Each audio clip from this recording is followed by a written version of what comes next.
ኢየሱስ የሞተው በፍላጎቱ አይደለም። አዎ በመጀመሪያ በፍላጎቱ ቢሆን ኖሮ በልጅነቱ እናቱ ይዛ አትሸሽም ነበረ። አይ የምትሸሸው እኮ የነቢያት ሐሳብ የነቢያት ትንቢት እንዲፈጸም ነው ከተባለ እንደ እናት አይደለም። ለሞቱም ምክንያት እኮ አንዱ እሱ ነው። ነቢያቶች እኮ ነው እንዲገደል ያደረጉት። የሆነ ጩኸት አለ እንግዲህ ያው ማታም ለሊትም ቀንም ይጮሃሉ። አንድ 5 ኪሎ ሜትር ነው የሚገርማችሁ ከኔ ያለው ርቀት። ቅዳሴውን እኮ ነው እንደዚህ የሚለው አይገርማችሁም? ወይ ጊዜ ወይ ዘመን ቅዳሴውን የአባቶቻችንን ድምፅ ሰምቶ ነው የሆነ ጩኸት አለ። ምን እንደሚያስጮሃቸውን ያላቅም ማለት መቼም ምን እንደሚያስጮህ ይታወቃል፣ እግዚአብሔር ነው። ግን ጩኸት ብሎ መግለጹ ራሱ አይገርምም? ልክ እንደሆነ እንደሚረብሽ ነገር አድርጎ ማሰቡ ይሄ ነው ይኸውላችሁ። በጣም ቅፍፍ ይለዋል መንፈስ። ዲያብሎስ እንደዚህ ነው። ምን እንደሆነ እንኳን ይሄን ሰው እንዲገባው አልፈቀደለትም ጭራሽ። የራሱን ሐሳብ ብቻ እንዲከተል ነው የሚያደርገው። ኢየሱስን እየሰደበ ነው። ፕሮቴስታንት ይሁን አይሁን አላውቅም። ኢየሱስ ክርስቶስን ያዘነለት መስሎ እየሰደበው ነው ያለው። መጽሐፍ ቅዱስንም ምን እያደረገ ነው? እየተቃወመ ነው ያለው። እንደዚህ ናቸው እንግዲህ አሁን ያሉት። የቅድም ያሳያችሁን ይሄ ተያያዥነት አለው። የአባቶቻችንን ድምፅ በጎን እያደረገ አውቆ ነካ ያደርጋል። በዛው ጌታ ወዶ ፈቅዶ አይደለም የተሰቀለው፣ የተሰደደውም ወዶ ፈቅዶ አይደለም። አይሁዶች ናቸው እንደዚህ ያደረጉት እያለ ነው እየተናገረ ነው። ሳይፈልግ ነው። በደንብ አዳምጡትማ። ምን እንደዚህ እንደሚያስጨዋቸው አላውቅም። እና የነቢያት ትንቢት እንዲፈጸም ከተባለ ባይዘወይ ኬዙ ዋናው ኬዝ ኢየሱስ የሞተበት ንጹህ ሰው ነው። እሱ የሞተበት ዋናው ኬዝ የነቢያት ችግር ነው።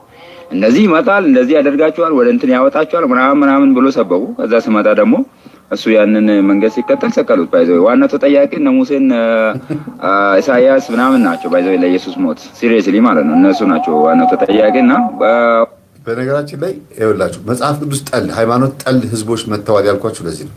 በትክክል የሆነ ኮሌጅ አለ፣ ድብቅ ኮሌጅ የት እንደሆነ አናውቀውም። በደንብ አድርጎ አስመርቆ ነው የሸኛቸው። ሐሳባቸው ራሱ የተለያየ ነው። ማን ነው ዘውጋቸው አንድ ነው፣ ግን አገላለጻቸው የተለያየ ነው። ዘውጉ ምንድነው? ሃይማኖትን መቃወም ነው። ከሃይማኖት ነፃ የሆነ ትውልድ ማምጣት ነው። ከሃይማኖት ነፃ የሆነ ትውልድ ሲመጣ በኋላ አሳያችኋለሁ ነፃነት ምን ያህል ከባድ እንደሆነ ምን ቪዲዮ አሳያችኋለሁ። አሁን ይሄ ልጅ ተጠያቂዎቹ እነ ኢሳያስ እነ ሙሴ እንደምናምን ናቸው አለ። ለምን? እነሱ በጻፉት ተከትሎ ነው ኢየሱስ ክርስቶስ በተግባር የፈጸመው አለ። ጨርሰውና ከዛ አብራራላችኋለሁ። በስመ አብ ወወልድ ወመንፈስ ቅዱስ በስላሴ ስም። ምን አይነት ትውልድ ነው? ኦልሬዲ በፍቃዱ አልሞተም።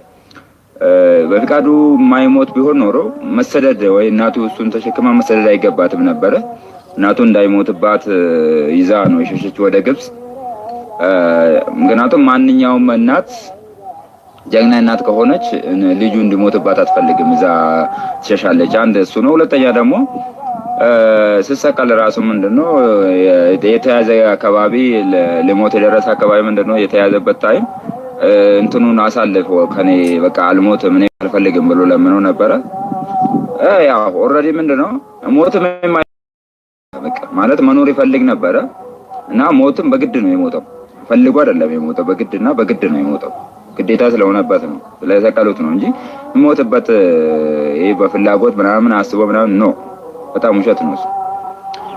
አይ መጀመሪያውኑ ከመያዙ በፊት ከመሞቱ በፊት ሞታለሁ ብሎ ተናግሯል ካላችሁ መጀመሪያው ነቢያቶቹ ተናግሯል። አሁን እሱ ያንን መጻፍቶች አንብቧል።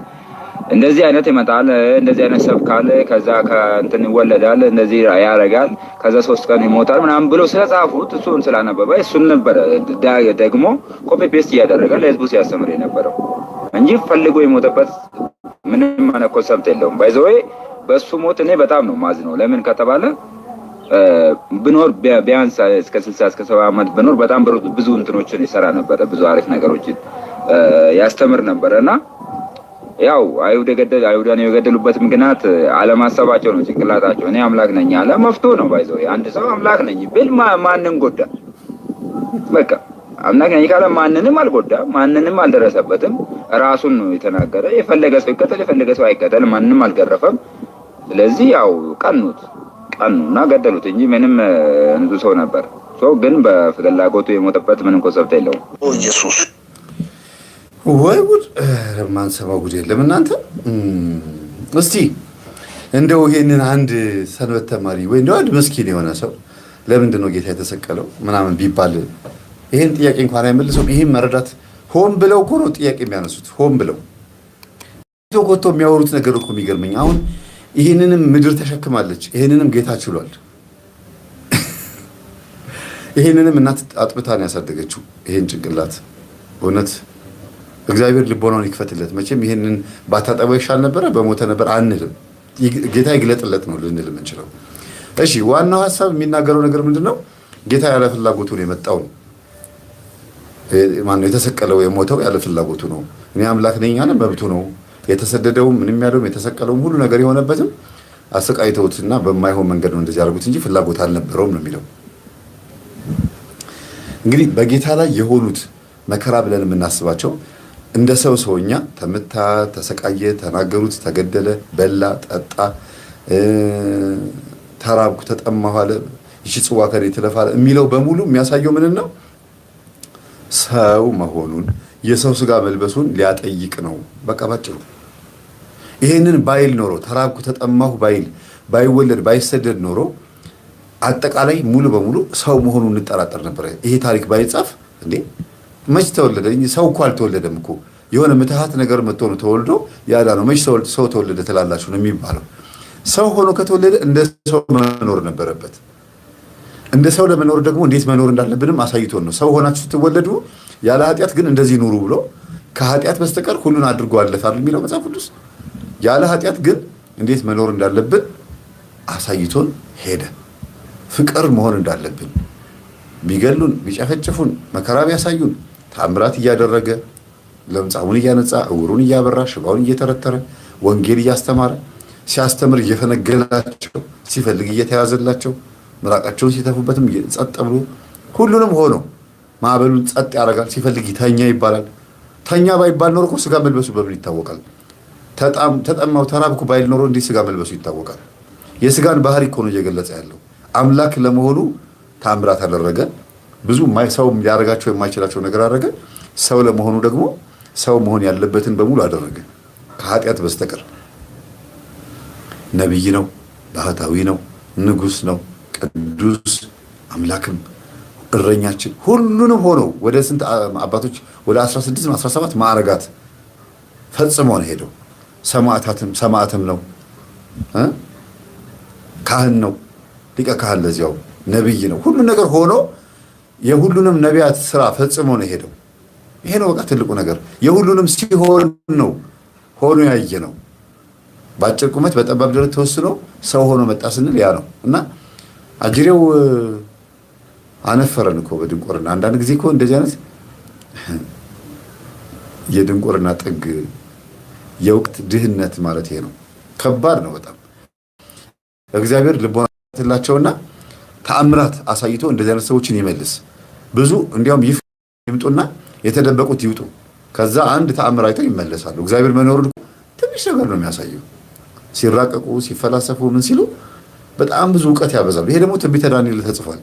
ትንቢተ ዳንኤል ምዕራፍ 12 ላይ ሁሉም ይመረምራል፣ ሁሉም እውቀትን ያበዛል፣ አንተ ግን መጽሐፉን ዝጋው፣ አትመው፣ ምንም አትግለጽላቸው፣ ሁሉም ሊመረምር ይሞክራል ይላል ትንቢተ ዳንኤል ምዕራፍ 12 ላይ።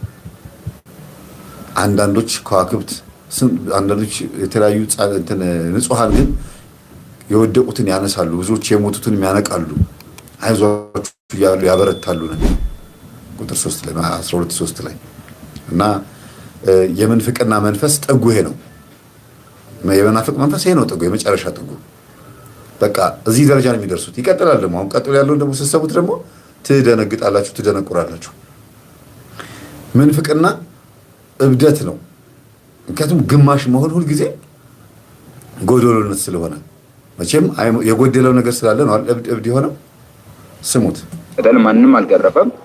ስለዚህ ያው ቀኑና ገደሉት እንጂ ምንም እንዱ ሰው ነበር። ሰው ግን በፍላጎቱ የሞተበት ምንም ኮንሰፕት የለውም። ኢየሱስ እስካሁን ያመለኩት ኢየሱስ የኔ ህይወት መቀየር አልቻለም። የኔ ላይፍ መቀየር አልቻለም ከዚህ በኋላ። ስለዚህ ቀጥታ እስልምናን መቀበል እፈልጋለሁ። ወላሂን ነው የሚሉ ወላሂን ነው የምላችሁ። መቀበል እፈልጋለሁ። እስካሁን የኖርኩት ህይወት የውሸቱ ህይወት ነው። ኢየሱስ መቀየር አልቻለም። ጴንጤው ኢየሱስ ሊቀይር አልቻለም። ስለዚህ ምንድነው ከዚህ በኋላ በቀጥታ ሄጄ መቀበል ይፈልጋሉ። ሞላው ለሙስሊሞች አድርሱ። የኔ ህይወት የሚቀይር ሃይማኖት እስልምናን መቀበል እፈልጋለሁ። እኔ ብዙ አመት በጴንጤ ውስጥ ኖር ያለው ከ1994 ጀምሮ እስካሁን ኖር ያለው እስካሁን የኔ ህይወት ሊቀየር አልቻለም። እስካሁን ላይፌ ሊቀየር አልቻለም። አንድ እንኳን ስልክ መግዛት ስለዚህ ኢየሱስ ደሃ ነው። የጴንጤው ኢየሱስ ደሃ ነው። የፕሮቴስታንቱ ኢየሱስ ደሃ ነው። መስጠት አይችልም። ስለዚህ እኔ አሁን ከዚህ በኋላ ወላሂ ምስክር ነው። የኔ ህይወት የሚቀየር ከሆነ የኔ ላይፍ የሚቀየር ከሆነ አንድ ስልክ የሚገዛ ሙስሊም ካለ ከዚች ቤት የሚያወጣ ስንት አመት ወደ 6 አመት ኖር ያለው እዚች ቤት ከዚች ቤት እንዲቀየር ብዙ ጊዜ ኢየሱስን ጸልያለሁ። ኢየሱስ እንዲቀየር ብዬ ጸልዬ መቀየር አልቻለም፣ ሊለውጥ አልቻለም። ስለዚህ ከዚች ህይወት የሚቀየር በእውነት እችን ሰምቶ የሚቀየር ከኢትዮጵያ ውጭ የሆነ ኢትዮጵያ ውስጥ ላይ ያለው ሙስሊም አንድ ስልክ የሚገዛ ሁለተኛ ከዚች ቤት የሚያወጣ የእውነትን ነው ካለ ማለት ነው። ወላሂ ነው ብለህ ነገ ጠዋት ሄጄ አላህን ይቀበላሉ። የኔ አምላክ አላህ ነው። የኔ ፈጣሪ አላህ ነው፣ ኢየሱስ አይደለም። ወላሂ ብዬ ይኸው በዓለም ሁሉ ፊት ነገ ላይ ብላይ ገብቼ ቀጥታ እነ አሲያ ቤት ይቀበላሉ። ወይ ኢሹ ወይ አቴንሽን ሲከር ትልቅ ነገር እኮ ነው። በቃ በእነሱ ይሄን ነገር አሁን ይገርማል። ቤተሰቦች አሁን ይሄ ልጅ ቫዝሊን እየበላ ያሳየን ነበር። አንዳንድ ኢየሱስ ቫዝሊን ብላ አትሞትም ብሎኛል፣ ይሄንን ቅቤ ብላ፣ ይሄንን ሙዝ ከነልጣጩ ብላ፣ አመድ ላስ ምናምን አለኝ እያለ የማይበላው ጉድ የለም። ሲበላ ያያችሁትን ጻፉልኝ። ቫዝሊን አይቻለሁ፣ አሁን ያልኳቸውን በሙሉ አይቻለሁ። ይበላ ነበር፣ እንደዚህ እየዛቀ ቫዝሊን ይበላ ነበር። እና እሱን ቪዲዮ አሁን አላገኘሁትም ለጊዜው፣ እኔ ሰዓት እንዳይፈጅብኝ ብዬ ነው። አሁን ደግሞ ሙስሊም መሆን እፈልጋለሁ፣ የጴንጤው ኢየሱስ ድሃ ነው፣ ብዙ ጊዜ ለመንኩት፣ ምንም ሊያደርግልኛል፣ አንድ ስልክ እንኳን ሊገዛልኝ አልቻለም ማለት እና ይኸውላችሁ ጎዶሎነት ምንፍቅና ማለት ከባድ ነው ብላችሁ ለዚህ ነው። አንደኛ ሶፍት ሲበላ ወረቀት ሶፍት ቫዝሊን ሲበላ አይቼዋለሁ። ልክ ነው። አሁን የጠቀሳችሁትን በደንብ ሲበላ አይቼዋለሁ። ኧረ ሌላም በልቷል። ጫማ ብቻ ያልበለው፣ ድንጋይና ጫማ ብቻ ያልበለው። እንግዲህ ይሄ ሰው ጴንጤም የሆነው ኦርቶዶክስም ጋር ቢመጣ ጥቅም ፍለጋ ነው ማለት ነው። እርግጠኛ ነኝ ገንዘብ ቢኖረው ኖሮ ይሄ ሰው ሃይማኖት አይኖረውም ነበረ። ይሄን ነው ላመጣ የፈለኩት። ውስጡ ያለው መንፈስ ጥቅመኛ ነው። ጥቅመኛ ነው ማለት ነው። ልጁ ገንዘብ እንዲያገኝ ነው እዛም ይዞት የሚዞረው። ወላሂን አለ። ወላሂን እንኳን እንግዲህ እኛ እግዚአብሔርን ስንል ሰምቶ ነው። ወላሂ መሐላ ነው። እነሱ ወላሂ ሲሉ በዛ ውስጥ ማጥራት የሚፈልጉት ነገር አላቸውና ወላሂን አለ እና በዚህ ሙስሊሞች ይስቃሉ። አረ እንዳትመጣብን ነው የሚሉት። እርግጠኛ ነኝ እና መቼም አይሉትም እና ብለው ካሰለሙት በጣም ነገ እንደ ዮኒ ማኛ ደግሞ ወንጌል ባናቱ ይተከል እንዳለው ጴጥሮስ ምን አባቱ አይደል ያለው። ስላሴ ስም ዮኒ ማኛ ትናንት የለቀቀው ነው አይታችኋል። በጣም ነው ከደነገጥኩት ነው ያፈርኩት። ትንሽ ፉት ብሎ ነበር ብዬ አስባለሁ። ሞቅ ብሎት ነበር እንጂ ንዴት በዚህ ልክ እንደዚህ እንዲናገረው አያረገውም። ጴጥሮስ ምን አረገው? ወንጌል ምን አረገው? ያስቸገሩት ወይም ደግሞ የሰደቡት ሰዎች ከሆኑ ሰዎችን ነው መሳደብ ያለበት። እዛው እምነት ላይ ሆኖ ሰዎቹን ነው መበቀልም ሆነ ምንም ማድረግ ያለበት እና በዚህ ልክ እንግዲህ ምንፍቅና ውስጥ ነፃነት አለ፣ ፍሪደም አለ። ኦርቶዶክስ ጋር ግን እውነት በሃይማኖት ውስጥ ነፃነት አለ። በግል ህይወታችን ላይ ነው ነፃነት ያለው አይደል? በሃይማኖት ውስጥ ግን ነፃነት አለ። እንደፈለግን መሆን እንችላለን አለ። ይቻላል። እስቲ ይሄስ እንደፈለግን መሆን አለመቻላችን ባርነት ነው አይደለም። ለህጉ መገዛት እግዚአብሔር ያስቀመጠልን ድንበር አለ። የሃይማኖት ድንበር አለ፣ የህግ ድንበር አለ፣ የእምነት ድንበር አለ። አጠቃላይ ስርዓት የሚባሉ ነገሮች አሉ። ቀኖና፣ ዶግማ፣ ትውፊት። እነዚህ 3 ነገሮች እኛን ስርዓት ያስይዙናል። ለምን ይኸውላችሁ፣ ባለፈው ስመስላችሁ በጫካ ውስጥና በበረሃ ላይ ያለ አንድ ፈረስ ሳር እንዲበላ ዝም ብሎ ቢለቀቅ ይበላል። ሙሉ ቀን ሲበላ እንቅልፉም ሲመጣ ሊተኛ ይችላል። ግን ዋስትና የለውም። ጅብ ቢመጣ አንበሳ ቢመጣ ይዘረግፈዋል። ግን ጋሪ የሚጎትት ፈረስ፣ ከተማ ላይ የሚያገለግል ሰው የሚቀመጥበት ፈረስ፣ ነገስታት የሚቀመጡበት ፈረስ ይበላል፣ ያገለግላል። የራሱ የሆነ ደግሞ በረት አለው። ምግቡ ይዘጋጅለታል፣ ይወጣል፣ ዋስትና አለው። ልጓም ቢደረግበትም ልክኛ ጾም እንዳለ ሁሉ ማለት ነው። ሰው ቢቀመጥበትም ጋሪ ቢጎትትም ግን ደግሞ አውሬ መጥቶ እንዳይበላው ዋስትና አለው። በእንክብካቤ ደግሞ የሚያዝበት ቦታ አለው። ስለዚህ የትኛው ነው ዋስትና ያለው እንዳይሞት? እኛም ኦርቶዶክሳውያን እንዴት የምናስበው መሰላችሁ? ዝም ብሎ መረድና ነፃ ፈቃድ ኖሮ እንደፈለግን ሆነን ሳይሆን መኖር የምንፈልገው በነፃ ፈቃዳችን እግዚአብሔርን አምልከን ምንን ነፃ ፈቃዳችንን ለቃሉ አስገዝተን ቃሉ ነው እኛን እንዲገዛን የምንፈልገው እንጂ ነፃ ፈቃዳችን አይደለም ቃሉን መግዛት ያለበት። ቃሉ ነፃ ፈቃዳችንን መቆጣጠር። ለምሳሌ ተው ከዚህ መስመር ከወጣ አውሬ ይበላሃል፣ ይሄ ያገኘሃል ተብሎ እየተነገረ አረ ምንም አያረገኝም እያለ የሚወጣ ከሆነ ተው ያለው እግዚአብሔር። አይ እወጣለሁ ብሎ ደግሞ በማን ነው መመካው ይላል? በእግዚአብሔር መካል ይላል። እንዴ ከዚህ ከወጣህ መጥፎ ነገር ያገኛል እኔ አልጠብቅህም እያለው እግዚአብሔር እየነገረው አይ ትጠብቀኛለህ እወጣለሁ እንዴት ይባላል? ከሄድክ ትሰናከላለህ፣ ከሄድክ ትወድቃለህ፣ ተመለስ፣ ይሄን ድንበር እንዳታልፍ ብሎ የነገረን እግዚአብሔር። አይ እወጣለሁ አንተም ትጠብቀኛለህ ምንለውም እኛ አይሆንም፣ እንደዚህ ሊሆን አይችልም። ስለዚህ ይሄ ወንድማችን ብርን የፈለገው ገንዘብን የፈለገው ስለዚህ ነፃነቱን ማግኘት የሚችልበት እምነት ላይ ሄደ፣ አላገኘም። ሙስሊሞች ጋር ደግሞ ሄደ፣ ብር እንሰጥሃለን ችግር የለውም እስልምናን ተቀበል እንዲሉት ነው የፈለገው። ኢሹ መሆን ነው የፈለገው። ሳስበው ግን አንዳንድ ጊዜ ኦርቶዶክስ፣ ሙስሊም፣ ጴንጤ ምናምን እንደዚህ ሆነው ዞሮ ዞሮ መጨረሻ ላይ ኤቲስት ይሆናሉ አይደል? ፓጋን ሃይማኖት የለሽ ይሆናሉ አይደል? ይሄን ማድረግ የፈለጉ ይመስለኛል አንዳንዶቹ። ሁሉም ሃይማኖት ዝም ብሎ ነው፣ ሁሉንም አይቼዋለሁ፣ ዝም ብለህ ኑር ለማለት የፈለጉ ይመስለኛል። ይሄንን አይነት አካሄድ ነው የሚፈልጉት። አቴንሽን ሲከር ወይም ትኩረት ፈላጊ ሆኖ መታየት የሚፈልጉትም አንዱ ታርጌታቸው ይሄ ነው። እንግዲህ አስቡት ወንድማችን ዮኒ ማኛውም ሌሎችም በዚህ አይነት መንገድ ውስጥ የሚገቡ ሃይማኖት የሚቀያየሩ ሰዎችም ከላይ ከሊቅ እስከ ደቂቅ በሃይማኖት ከጳጳሳት ከፓትርያርኩ ጀምሮ እስከ ተራው ምዕመን፣ በፖለቲካውም ስልጣን ላይ ካሉት ጀምሮ እስከ ተራው ሰው፣ በእውቀትም ደረጃ ደግሞ የትኛውም ዶክትሬት ማዕረግ ውስጥ ያሉትን ሰዎች በሙሉ በአናት ተተከል እያለ እየተናገረ እንደፈለገ የሚልበት ያ ማንነቱ ከምን የመነጨ ነው? መነሻውስ ምንድን ነው? እንደዚህ የሚያቅበዘብዝ ነገር ምንድን ነው? ምንድን ነው ይሄ ነገር? ራስን እስቲ ቼክ ለምን አያደርግም? እስቲ ትምህርታችንን እንዲያዳምጥ ጋብዙት። እስቲ ይሄን ነገር እንዲያየው። ምናልባት ያልገባው ነገር ይኖር ይሆን ይሄ ልጅ? ወይስ በቃ በትክክል ቲክቶክ ላይ እንደዚህ ስላለ ዩቲዩብ ላይ እንደዚህ ስላለ የሚያገኘው ጥቅም ካለ እኛ ጋር ይምጣ። ምክንያቱም 8 ወር ሙሉ ታገትኩኝ፣ ተሰደብኩኝ፣ ተቀጠቀጥኩኝ፣ ታገዝኳቸው። 8 ወር የሚለው እንግዲህ አሁን ጴንጤ የሆነበትን ወር ይመስለኛል። እና አልቻለም። ከክርስቶስ ክብርና ከመጽሐፍ ቅዱስ ክብር ይልቅ የራሴን ክብር አስቀድም ያለው በስሜት ተናግሬያለሁ ይቅርታ ብሎ ሲናገር ነበር። ደግሞ ዛሬ በጣም አጥፍቻለሁ ይቅርታ ሲል ነበርና እንዲህ አይነት ወጣ ገባ እንዲህ አይነት ዝብርቅ የሆነ መንፈስ ምንድን ነው ብላችሁ ታስባላችሁ? ከቤተሰብ ያፈሰው ወይም ደግሞ በዙሪያው ካሉ ሰዎች ምናልባት ሰዎች እሱ ላይ ከሚያደርጉበት ነገር የመጣበት አይመስላችሁም? ላይፉንም ወደኋላ እንዲመለከት እንኳን ድል ቢሰጠው ይሆን ነገር አያጣውም። ይሄ ሰው አይነካኝም፣ እኔን አጋንንት ለምን ይነካኛል ሊል ይችላል። በጌታ ምኛለሁ እኔ ጋር ስልጣን የለው ሊል ይችላል። ግን እንዲሁ በቀናነት ትምህርቱን እንዲያዳምጥ ብትጋብዙት ደስ ይለኛል ብዬ አስባለሁ። ዮኒን እግዚአብሔር ይማርህ ብያለሁ። ስለዚህ ይሄ ባዝሊን ይበላ የነበረው ይሄ ሰው ጌታን ጥቅመኛ አድርጎ አምጥቶታል።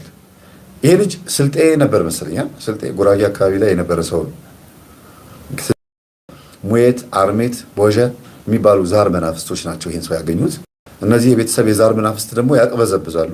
የመብረቅ መናፍስት ናቸው። አንዴ እንግዲህ አናቱን ብሎታል። የሆነ መብረቅ እንደዚህ የሚቀዣበረው ዝም ብሎም አይመስለኝም። ኢኒናስ የሚባል ወይም አይነ ነሐስ የሚባል በጉራጌ ክልል የሚመለኩ ሰይጣናትን አሁን እየጠራሁላቸው ያለሁት። ቦዣ፣ ኢኒናስ፣ ሙየት፣ አርሜት የሚባሉ የጨሌ መናፍስት እና የቤተሰብ የዛር የመብረቅና የኦነር የሚባል መንፈስ አለ። ዋና የሚባል ከምን ውሻ ተራራ ነው ምናምን የሚባል ከዛ በስተጀርባ የሚመለክ የሆነ በጣም ከባድ አምልኮ አለ እና እዛ ሄዶ ያልተሳተፈ የለም።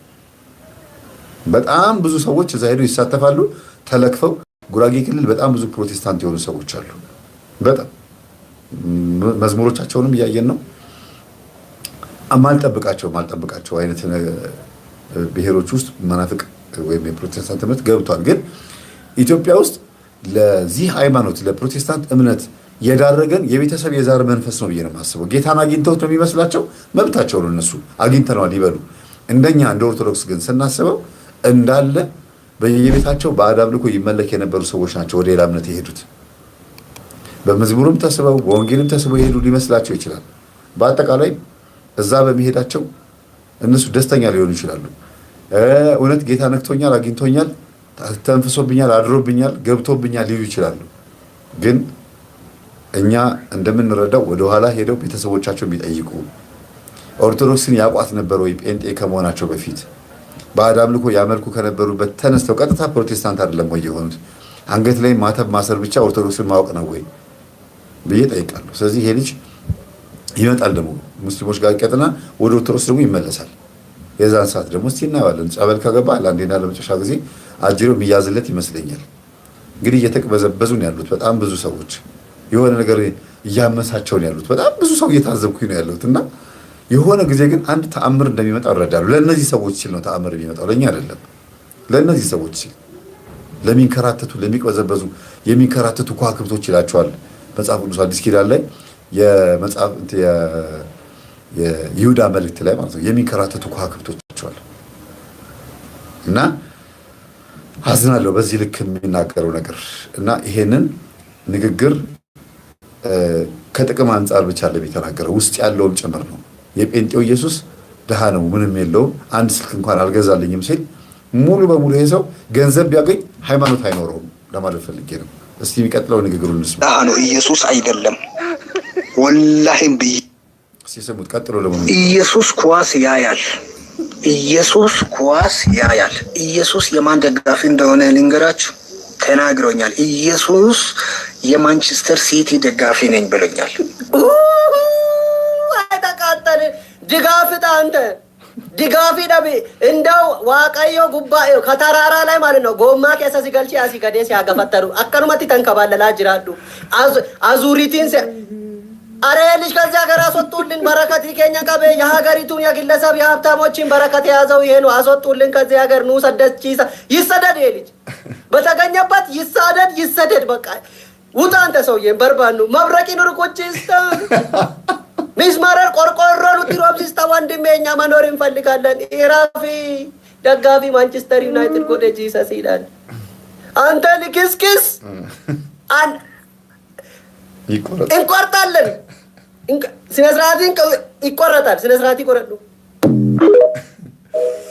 ወይ ጉድ! ኢየሱስ ክርስቶስ ኳስ ይወዳል። እኔ አሁን ለዚህ መልስ ልመልስ? እውነት ይመለሳል መልስ? ወይኔ ነግሮኛል ኢየሱስ። ለዚህ ነው ኢየሱስ ተገለጠልኝ ታየኝ የምትሉትን ነገር ቼክ አድርጎ አጣሩ። ምናልባትም ኦርቶዶክስ እያላችሁ ቤተሰቦቻችሁ ያበልጉት የነበረው የባዕድ አምልኮ የኦርቶዶክስ እምነቱን ሳይሆን የባዕድ አምልኮ ላይ የነበረው መንፈስ እንዴት ስልታዊ እንደሆነ ይሄን ቼክ አድርጎ አስተውሉ ነው የምንላችሁ። ሌላ ምንም ልል አልችልም። አንድ ወቅት እኮ እኔ የኔ ወንድም መጣደም የስጋ ተጠየቀኝ።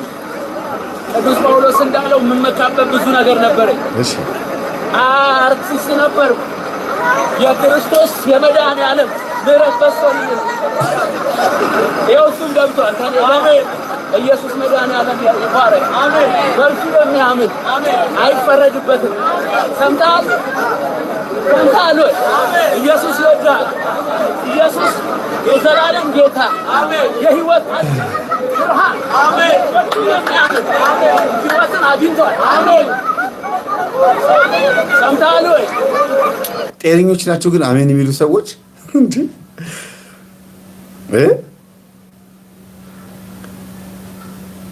መንጋጋ በመቆለፍ በጠረባ በመጣል ወይም ደግሞ አጠቃላይ ቴኳንዶና ካራቴ አጠቃላይ ሰዎችን እንዴት እንደምንጎዳበት የሚባልበት ትምህርት ነው። ራስን ለመከላከያ ያው ምድራዊ በሆነ መንገድ ኢየሱስ ያድንሃል ምናምን እያለ ሲናገር ምንድን ነው የሚያገናኘው? እሺ እሱስ አበደ አሜን የሚሉትና የሚያጨበጭቡ ሰዎች ሊያው መገናኛ ነው እንግዲህ። ይሄ መገናኛ መሰለኝ አይደል? ካልተሳሳትኩኝ ነው ሌላ ቦታ ነው። እንዴት ነው በዚህ ልክ ድንጋይ ራስ ሲሆኑና ነፈስ ሲሆኑ አሜን የሚባለው? በትክክል ታርጌት ነው። ይሄ ራሱ አሁን ጴንጤ ነው የሚመስለው። ጴንጤ ሆኖ ለጌታ እየመሰከረ ይሄ ራሱ ፓጋንነት እኮ ነው፣ ኤቲስትነት እኮ ነው። ሰው ጴንጤነት ሃይማኖትን፣ ኦርቶዶክስ ሃይማኖትን፣ አጠቃላይ ሃይማኖት የሚለው ነገር እንዲጠላ ያደረገው ለዚህ ነው።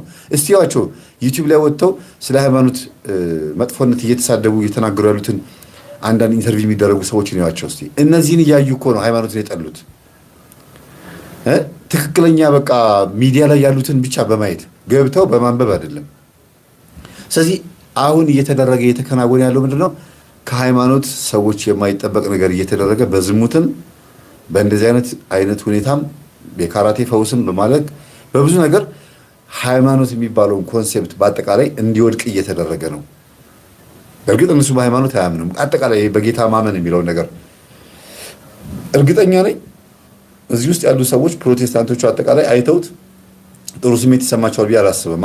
አሜን የሚሉት ሰዎች ራሳቸው ስለሚከፍላቸው ወይ የሆነ ፈንድ ስላለ ሊሆን ይችላል እንጂ እንዲሁ ወጥተው የዚህን ሰው ሀሳብ አይደግፉም። ይህ ቀጥታ እርኩስ መንፈስ ነው። እንደዚህ የሚያሳየው እርኩስ መንፈስ ነው። የእንትን አሉ የተበተኑ አሉ ያልኳችሁ ለዚህ ነው። ዝም ብሎ አልዘነቡም፣ ዝም ብሎ አልመጡም። የሆነ የተሰጣቸው ፍሪደም አለ፣ ነፃነት አለ። ስለዚህ የነፃነት ውጤቱ ይሄ ከሆነ እውነት በክርስቶስ ፍቅር ታስረን በሃይማኖት ልጓም ውስጥ መሆን ይሻላል። ጴንጤነት መጽሐፍ ቅዱስ አንብቦ በራስ መረዳት ከሆነ ጴንጤነት እንደዚህ ከሆነ ፕሮቴስታንትነት ማንም ሰው መጽሐፍ ቅዱስን አንብቦ መረዳት ይችላል ማለት ከሆነ ባይሆን ይሻላል። እንዲያውም መጽሐፍ ቅዱስን ሳያነብ ዝም ብሎ ዱርዬ ኦርቶዶክስ የሆነ ሰው ይሻላል አንብቦ እንደዚህ የሚሆኑ ከሆነ እውነት። ስለዚህ እነዚህ ሰዎች ምንድነው እያደረጉ ያሉት? በአንድም በሌላ መንገድ እስካሁን ያሳዩአችሁ ምንድነው? በሃይማኖት ላይ ታርጌት እየተደረገ ነው። በቃ ስፒሪቹዋል የሚባለው ይሄ ጌታን ማመን እምነት ምናምን የሚባለው መጣል፣ ሰውን ኒውትራል ማድረግ፣ ፓጋንና ኤቲስት ማድረግ ነው እየተደረገ ያለው እንጂ በፍጹም እንዲህ አይነት ስብከት የለም። ቅዱስ ጳውሎስ እንዴ ጭራሽ ስሙ እዚህ ቦታ መነሳት አለበት፣ የጌታ ስሙ መነሳት አለበት። አፉን ሳይናገር ዝም ብሎ ማይም እያደረገ እንደዚህ እያደረገ ዝም ብሎ እንኳን ቢቀረጽና ቢለቀው ደረቱ ላይ ያለው መስቀል ይሄ ያደረገው ምናምን በአጠቃላይ እንዲሁ ያሰድባል። ተውት፣ አፉ ባይናገር ልብሱ ደግሞ ሌላ ቢሆን ኖርማል ልብስ ለብሶ እንደዚህ ቢል ምን ሆኖ ይሄ ሰው መንገድ ላይ እንዴት እንደዚህ ይወራጫል? ሰው አየኝ አላየኝ አይልም እንዴ ነው የሚባለው። አይደለም ቃሉን ተናግሮ አይደለም ይሄ ልብስ ለብሶ እንዲሁ ዝም ብሎ ቢወራጭ መንገድ ላይ እንደዚህ የሚወራጭ ሰው እብድ ነው የሚባለው። ድሮ አስታውሳለሁ ሕፃን ልጅ እያለሁ መገናኛ 24 ቀበሌ የሚባል ሰፈር ሄደን ፊልም ምናምን አይተን ሲኒማ እንደዚህ በየቤቱ ፊልም ይታያል። ልጆች ሆነን አይተን ምናምን ስንወጣ መንገድ ላይ ሁያ ምናምን እንል ነበር። የልጅነት ነገር ሆኖ እና በመንገደኛው ላይ ነበር በቃ ዝም ብለን እየተወራጨ የሚሄደው እና አንዳንዶች ይቆጡን ነበር። እሺ ብለን በስርዓት እንሄዳለን። ምን እያደረግን እንደሆነ አናውቀውም፣ ልጅነት ስለሆነ። እንደዛ አይነት ነገር ደግሞ አዋቂ ላይ ስታዩት ምን ትሉታላችሁ? ምን ፊልም አይቶ ነው? ማን ነው ጭንቅላቱ ላይ ውስጡ የቀዘነበት ብላችሁ ታስባላችሁ? ማን ነው ይሄን ነገር ያደረገው? የሆነ የፈሳበት ነገር አለ አይደል? ዝም ብሎማ እንደዚህ አይሆኑ። እግዚአብሔር ወይ እባክህን ማረን እንበል። ደግሞ ወደሚቀጥለው እሱን አይፈረድበትም። ጠቋርም ብላችሁ ይሄንን ነው። ጠቋር መንፈስም ብላችሁ ይሄንን ነው። ደፋር ነው። በጌታ ቃል ላይ ያላግጣል፣ በሃይማኖት ላይ ያላግጣል፣ አማኙ ላይ ያላግጣል። ይሄ መድረክ ላይ ቢሆን እስቲ መንገድ ላይ እንደዚህ ከሆነ መድረክ ላይ ሲሆን ደግሞ እንዴት እንደሚያስቡት ልብሱን አልቆ ነው ዝም ብሎ ከነመለመላው በህዝቡ መካከል የሚሄደው። አያፍርም እንደዛ መሆኑ። ምክንያት ግን ይፈጥራል። ያው ጌታ የፈጠረው ነው እያለ ዝም ብሎ እንደፈለገው ሊንዘላዘል ይችላል። ስለዚህ እነዚህ ሰዎች ወደኋላ ሄድ ብለው ቤተሰቦቻቸው ቢጠይቁ፣ አሁንም የምናገረው ቤተሰቦቻቸው ቢጠይቁ እማዬ እንደዚህ ሆንኩት ምን ሆኜ ነው? በጤናዬ ነው? እውነት ጌታ ተገልጦልኝ ነው? ምን ታመልኪ ነበረ? ቼክ ቢያደርግ ጌታ ተገለጠልኝ እያለ ራሱን ከሚያታልልና ህዝቡን ከሚያታልል ቆም ብሎ ቢያስብ ጥሩ ነው ብዬ አስባለሁ። እሱ የዘላለም ህይወት ነው። አሜን።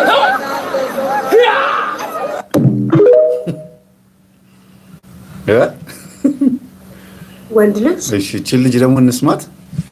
በቲክቶክ ላይ ሰሞኑን ሜዲቴሽን፣ ዮጋ፣ ሂሊንግ በተለይ ሂሊንግ በሚለው የምትታወቀው ሂል በማድረግ ይሄ ብዙ ነገሮችን በመተውና ሰውን ዝም ብሎ በመውደድ እንደገና ደግሞ ዩኒቨርሱን በማናገር ምናምን የሚሉት ወደ ትክክለኛው ፈጣሪ እግዚአብሔርም ሊሆን ይችላል ብቻ ዝም ብሎ ንጹህ ሆኖ ማቀበል ወደሚሉት ወደዛ የሄደች ሰው ናት። ግን ከሃይማኖት ሙሉ በሙሉ የወጣች ሰው ናት። በራሷ እምነት ውስጥ የምትንቦላጨቅ እህት ናት እና የምትለውን ነገር እንስማ። በቀናነት የተናገረችውን በቀናነት እንመልሳለን፣ ማንንም እስካልተሳደበች ድረስ። ለምን የእሷ እምነት ሂል ማድረግ ማለት ሰዎችን አለመጥላት፣ ሰዎችን መውደድ፣ ከዛ ደግሞ ውስጣችን ያለውን ክፉ ነገር ማውጣት ምናምን የሚሉት ነገር አለ። ስለዚህ ክፉ ነገር እስካላሰበችብን ድረስ እኛን እስካልጠላችን ድረስ የምታወራውን ነገር ግን አንስተን እንጎያያለን ማለት ነው። የዚህ ዓለም ሊደር ነው ስለማይወራ ነው እንጂ ባይ ዘ ዌይ ሴት ልጅ ደግሞ የረቂቅ ስሟት በድጋሚ ወንድ ልጅ የዚህ ዓለም ሊደር ነው ስለማይወራ ነው እንጂ ባይ ዘ ዌይ ሴት ልጅ ደግሞ የረቂቁ ዓለም ወይም የኤነርጄቲክ ኦር ደግሞ የስፒሪቹዋል ሬልሙ ሊደር ናት። የዚህን መገለጫ ለማየት ያው ሴቶች አይደለን ከማይታየው ዓለም እንደ ፖርታል ሆነን ህይወትን ወደዚህ ምድር የምናመጣው ማለት ነው። ከማይታየው ዓለም ህይወትን ብቻ አይደለም በመጥፎ መንፈስ የታጀበ ከሆነ ወደዚህ ዓለም የምናመጣውም ኢነርጂ እሱ ነው የሚሆነው። እዛም ነው ውስጧ በጣም ቢተር የሆነች ጥሩ መንፈስ የሌለች ሴት በዙሪያ ላሉ ሰዎች በጣም አስቀያሚ የሆነ ኢንቫይሮንመንት ነው የምትፈጥረው። በዛውም ልክ ደግሞ ከራሷ ጋር ጥሩ የሆነ ኮኔክሽን ያላትና ከጥሩ መንፈስ ጋር ኮኔክትድ የሆነች መንፈሳዊነቷን በደንብ የተረዳች ሴት በዙሪያ ላሉ ሰዎች በጣም ምቹ፣ በፍቅር፣ በሰላም፣ በደስታ የተሞላ በተመትረፍረፍ የተሞላ አይነት ኢንቫይሮንመንት የምትፈጥረው ማለት ነው።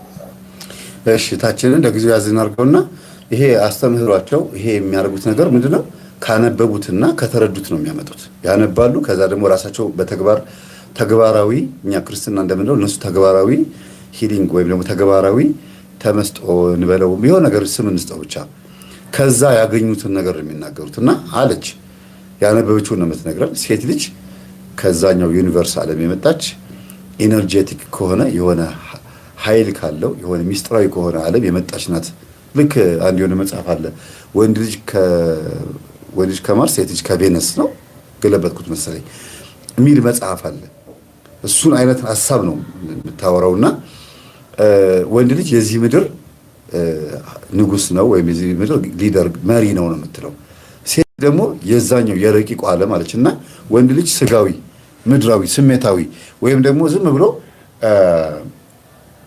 የሚታየው ነገር ላይ ብቻ የሚያተኩር፣ ሴት ልጅ ደግሞ የማይታየውን ዓለም ማግኘት የምትችል አድርጋ ነው ያሳለችው። ይሄ ሙሉ በሙሉ ከመጽሐፍ ቅዱስ ጋር የሚጣላ ሙሉ በሙሉ ከሰው ልጅ ተፈጥሮ ጋር የሚጣላ አጠቃላይ ደግሞ ምንን ለመናገር ነው የፈለገችው? አሁን እየመሩ ያሉት ምንም እንኳን ወንዶች ቢሆንም ከጥንት ጀምሮ ወንዶች ቢሆንም እዚህ ምድር ላይ መሪ ሆነው እንዲታዩ ስለተፈለገ ነው። አጠቃላይ ግን ሴትን ለመግለጽ የመከረችበት መንገድ በጣም ያሳዝናል።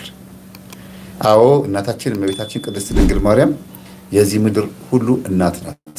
በቃ አጠቃላይ የሰው ልጆች ሁሉ እናት ናት። ለተቀበላት በሙሉ እናት ናት። በሔዋን በኩል ግን ምን መጥቷል?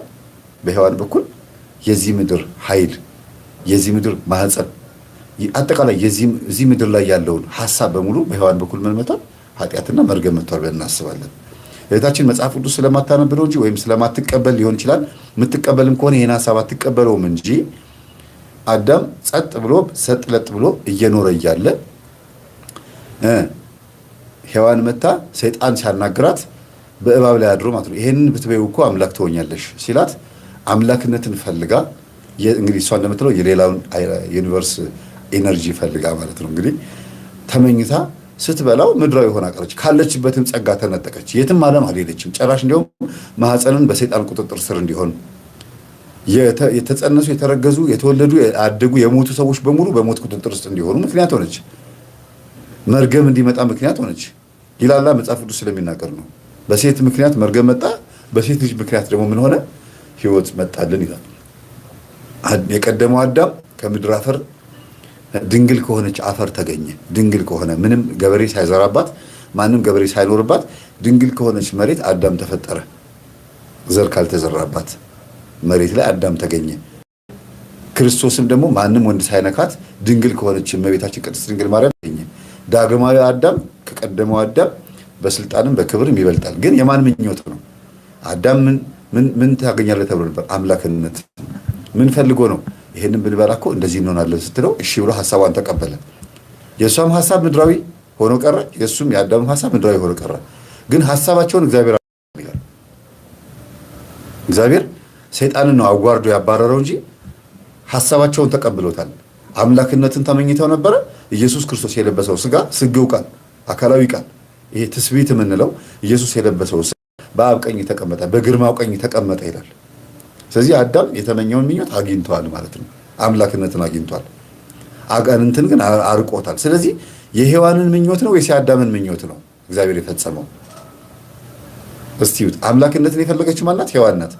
ግን በሷ በምኞቷ ምክንያት ደግሞ ሕግን ስለጣሰች ሕግን ስላፈረሰች ማህፀኗም ሕይወቷም ሁሉ ነገሯም በአጠቃላይ የምድራችን መርገም በሙሉ መግቢያ በር ሆና ቁጭ አለች። ስለዚህ ሔዋን ምን ይላል?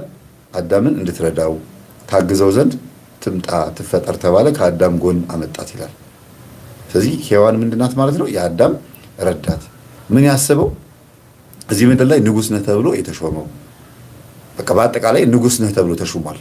ያ ማለት ግን እዚህ ምድር ላይ የምትቀር ነው ማለት አይደለም። መጀመሪያ ኤልዳ የምትባል ቦታ ላይ እግዚአብሔር ፈጠረውና በ40 ቀኑ ወደ ገነት አስገባው። እዚህ ምድር ላይ ነው የተፈጠረው። ከዛ ወደ ገነት በመላእክት ታጅቦ ገባ። ሔዋን ደግሞ በ8ኛ ቀን ተፈጥራ ነበረ ከአዳም ጎን። በ80 ቀኗ ደግሞ ወደ ምን ገባች? ወደ ገነት ገባች። ጥፋት ሲያጠፉ ወደ ምን ተመለሱ? ወደዚህ ኖሩባት ምድር ወደ ተፈጠሩባት ምድር መጡ። በገነትን ዘግቻታለሁ፣ ከአሁን በኋላ በጾም በጸሎት በስግደት በድካም ነው የምትገባት ገነትን። እኔ በነፃ ሰጥቼህ ገነትን አቆሸሽካት። ስለዚህ ከዚህ በኋላ ገነት ውስጥ የሚገባ ሰው ማንኛውም ሰው ጾም፣ ጸሎት፣ ስግደት ያስፈልገዋል ነው የተባለው። ስለዚህ አዳምም ሔዋንም የተሰጣቸው ትእዛዝ አንድ አይነት ነው።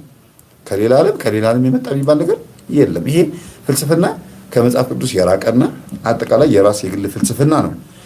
ይልቅስ እህቴ ምናልባት ትምህርት ንግግሯን ትጨርስና ሐሳብ ጥሩ ምክር ልምከራት አይደለም? ጥሩ ምክር ልምከራት።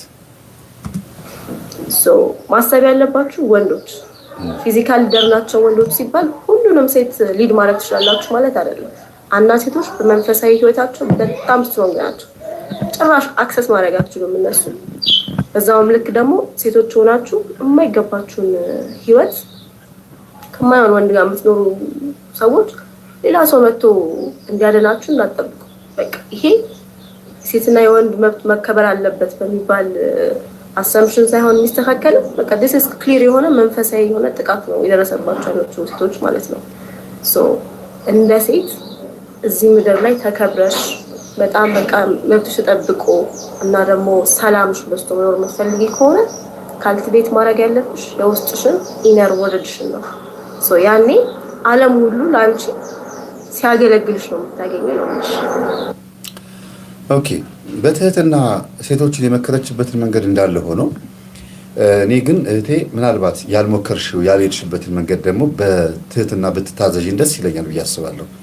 ብዙ ቪዲዮ ትለቂያለሽ በቀን በሳምንት እና እስቲ ታዘዥን እንደ አንድ ኦርቶዶክስ እንደ አንድ ክርስቲያን። መጀመሪያ ኦርቶዶክስ ከነበርሽ ነው። ሌላ እምነት ከሆንሽ ምንም እኔ አላስገድድሽም፣ ግን እምነትሽን ስለማላውቀው ነው። ኦርቶዶክስ ከነበርሽና ከሆንሽ አሁንም ነኝ ብትይ ከሆነ በሃይማኖት የምታምኝ ከሆነ እስቲ ዝም ብለሽ በየዋህነት ጸበል ተጠመቂ፣ ጾሚ፣ ጸሊ፣ ስገጂ። አንቺ እንደምታረጊው ያንን የራስሽን የእምነት ስርዓት እንደምታካሄጂ ሁሉ ወይም ደግሞ የራስሽን መንገድ እንደምትሄጂ ሁሉ እስቲ የአምላክን ስርዓቶች ትሂጂባቸውና እስቲ የሚገለጠውን የሚሆነውን እስቲ እዩ። እስቲ አንቺ ላይ የሚሆነውን ነገር እስቲ ለማየት ሞክሪ። ልክ በራስሽ መንገድ ሄደሽ ዋው ሂሊንግ የሚገርም ነው ምናምን በቃ እውነት እንደው ይህ ሁሉ ዓለም ለካ ወይኔ ያሳዝነኛል ብዙ ሰው ትላለች። እኔ ብዙ ጊዜ ለማዳመጥ እሞክራለሁ እና እሷ በጣም የሆነ የተሻለ የተለየ ነገር እንዳገኘች ሰው ሁሉ ደግሞ በቃ ምንም ገና ካለበት ማነቆ እንዳልወጣ በስጋ ውስጥ ታፍኖ ያለ ህዝብ እንደሆነ የሆነ ያልገባው ነገር እንዳለ የተገለጠላት ነገር እንዳለ አድርጋ ነው የምታወራው። እሺ እኛ ደግሞ የተገለጠልን ነገር ንገርሽ እስቲ። እኛ ማስተምረውን ትምህርት ለማዳመጥ ሞክሪ እስቲ። በትንሹ ከታዘዝሽኝ አንቺ ትክክለኛ ፖዚቲቭ ቲንከር ከሆንሽና በጣም መልካም የሆነ ስብዕና ካለሽ መልካምነት ውስጥሽ ካለ እስቲ ትምህርታችንን አዳምጪ ልጋብዝሽ 10 ገጠመኝ ወይም 15 ገጠመኝ ያለምንም ነቀፌታ ያለምንም መዝለል ፓስ ማድረግ ሳይሆን ዝም ብለሽ ታግሰሽ ቁጭ ብለሽ አዳምጪው ከዛ ደግሞ ጾም ጸሎት ስግደት ጥምቀት የሚባለው ነገር ፓርቲሲፔት አድርጊው ተሳተፊው እላይሽ ላይ የምታየውን ውጤት ደግሞ እስቲ ጻፊውና ወይም ደግሞ ከቻልሽ ጻፊልኝ ቲክቶክ ላይ ወይም በቴሌግራምም ጻፊልኝ 0940396668 እነዚህ ነገሮች ሞክሪያቸው በክርስትና ህይወት በቤተ ክርስቲያን ውስጥ ያሉትን ስርዓቶች አድርጊያቸውና በአንቺ ህይወት ላይ የሚከናወረው ነገር ሲዩ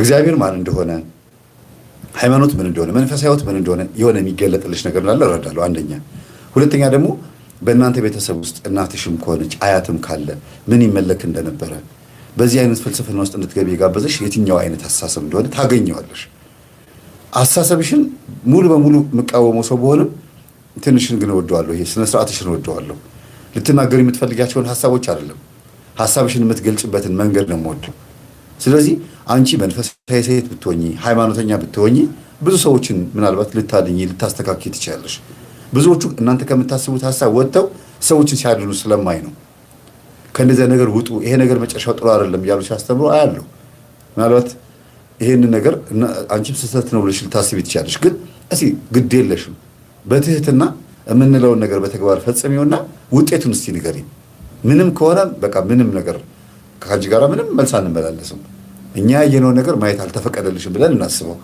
እኛም ደግሞ አንቺ ያየሽው ነገር እንድናይ አልተፈቀደልንም ጥጋችን ይዘን ነው የምንቀመጠው ማለት ነው ስለዚህ በግድ ምን ማለት የለብሽም ማለት ነው አልተገለጠላችሁም አልገባችሁም ማለት የለብሽም አንቺ የኛ ነገር ካልታየሽ እኛም የኛ ነገር ካልታየን ጥጋችን ይዘን ነው መቀመጥ ያለብን ይሄ ህዝብ ገና ነው እናንተ እኮ እንደዚህ ናችሁ የምትናገሩት ነገር ኢሉሚናቲ 66 ምናምን አትበሉ አልሽ አዎ አንልም ወይም ብለን ሊሆን ይችላል አንቺ እንደምትይው ስተት ሊሆን ይችላል ሳታቂው ግን ያንን እያገዝሽ ሊሆን ይችላል የነሱን አሰራር የነሱን አካሄድ መንገድ እየጠረግሽላቸው ሊሆን ይችላል በተሳሳተ መንገድ እየሄድሽ ሊሆን ይችላል ያስባለሁ እና እስቲ ዝም ብለሽ መንፈሳዊ ሰው ሁኚ ሃይማኖት ውስጥ ያለሽ መንፈሳዊ አንቺ የምትያት ሳትሆን እኔ የምልሽን ሴት ሆነሽ እስቲ ሂጂና ውጤቱን ይዩ እዚህ ፍልስፍና ውስጥ የከተተሽ የትኛው መንፈስ እንደሆነ ከትምህርት ታገኘዋለሽ የሆነ ትምህርት ላይ አንቺን ታገኛለሽ ራስሽን ታገኛለሽ ታዘብ የኢትዮጵያ ህዝብ ምን ችግር ውስጥ እንዳለ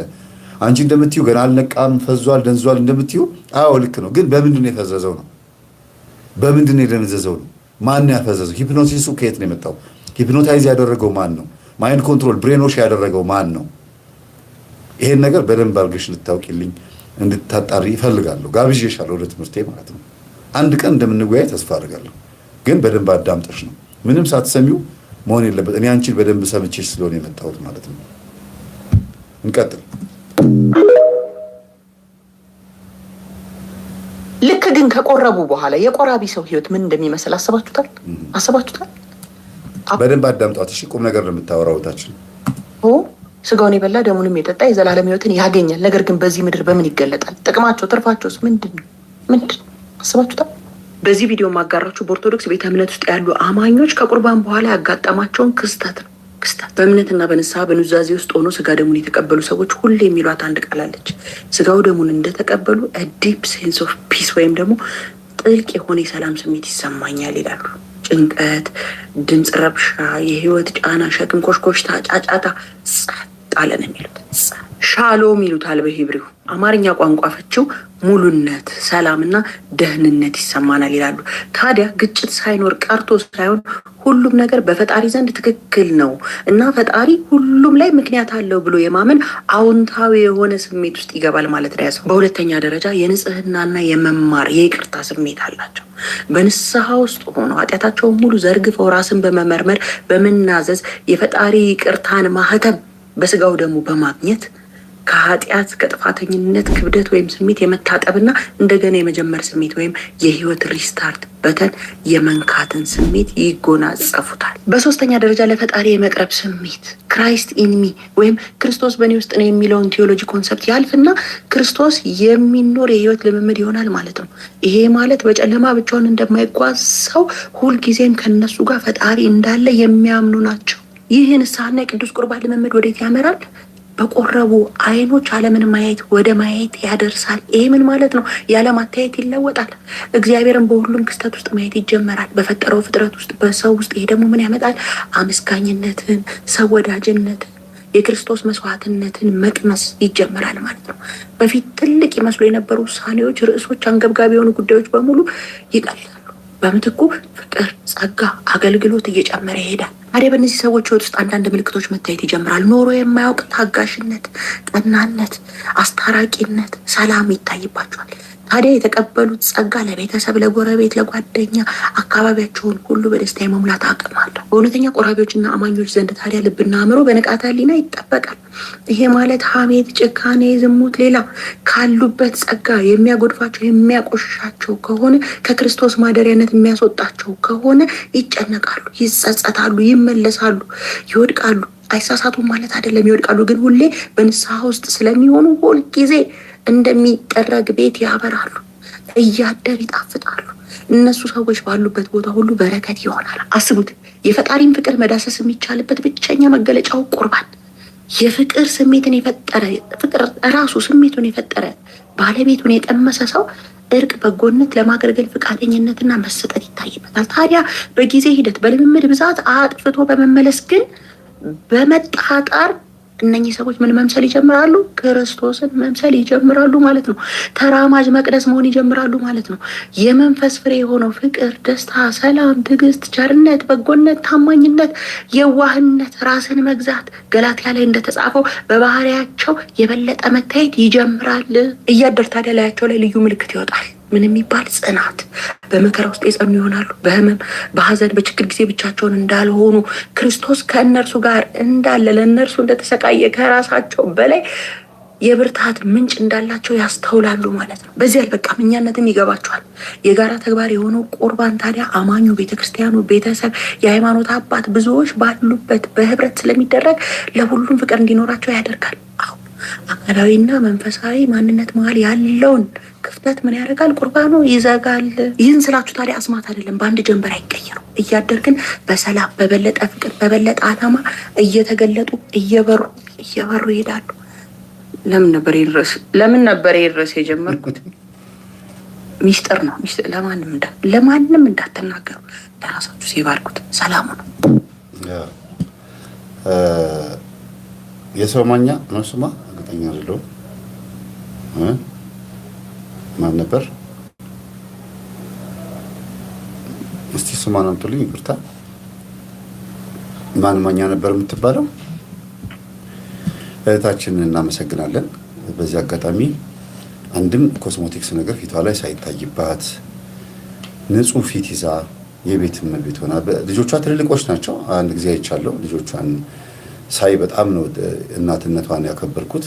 አንዳንድ የምትለቃቸው ያው ትንሽ ዞሮ ዞሮ የመሰላትን ልጅ ማኛ ነው ስሟ።